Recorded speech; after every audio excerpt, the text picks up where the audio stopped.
fellow named Railroad Bill up in Escambia County, Florida, and he was a bad man, so they say, and the song tells a story about how he stole all the little girls' chickens and just lay around in bed. He was just kind of a bum. But in reality, Railroad Bill was a good guy, and he was a Robin Hood sort of figure back in the 1920s, and they say that he still lives somewhere in Alabama. Well, we don't know about that. We don't know about the fact that he could change into a black sheep every now and again and lead the sheriff off on a merry chase. But Railroad Bill was one of those folkloric figures who's been around for such a long time. They made up music about him. He ain't so bad, now he took all the chickens a little girl had gone right. Railroad Bill, he's standing on the hill, smoking cigars with a $10 bill. Gonna ride. I started hearing songs like that when I was 13 or 14, and I'd go into Greenwich Village and practically touch knees with somebody by the name of Bob Dylan, and there was Jack Elliott, and there was Reverend Gary Davis, just to name a few. But not that I got so good at playing the guitar, but I got good at listening. And I'd listen to songs and stories, and then I'd get together with my family, and my grandfather was a storyteller, my great aunt was a storyteller, my brother was a storyteller. Practically everybody told stories. You couldn't even get the salt passed at the table because somebody had to tell you a story about salt right out of the Bible. So anyhow, just laughing thinking about it. But I did pick up the guitar now and again and learn talking blues or something like that.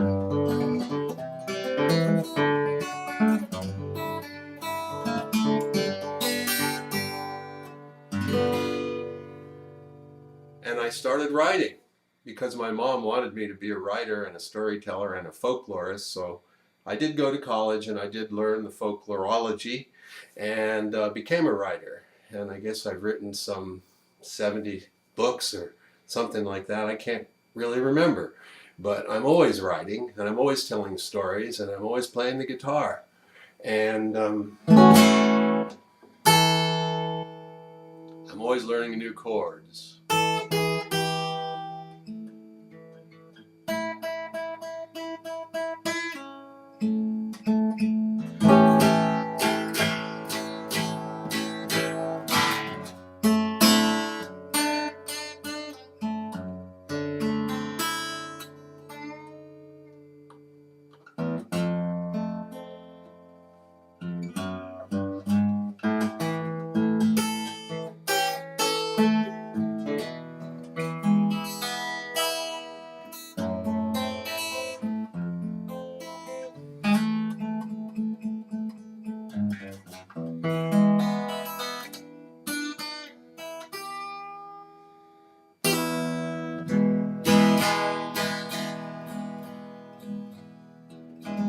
Now the sheriff would chase Railroad Bill off into the woods in Alabama, and he never could quite find him, but one day he tracked him right to his cabin.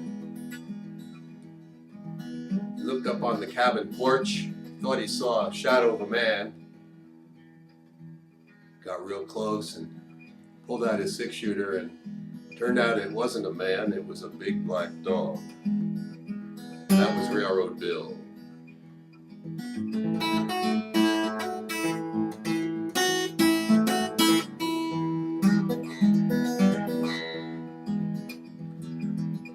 That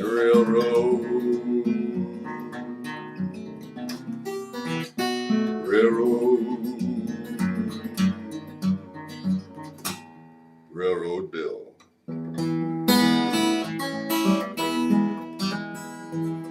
He was called William Sleater.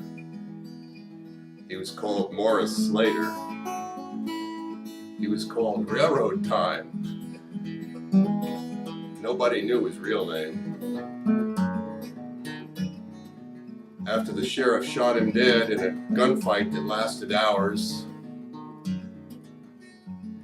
well, Railroad Bill was strapped to an old plank Hundreds of people came to see him dead. They was all disbelievers. Nobody believed that Railroad Bill could die. He was just laying up in his bed, like they said.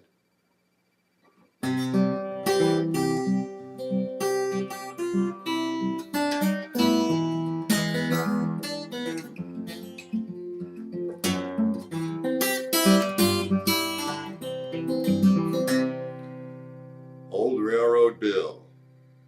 He's still with us, of course.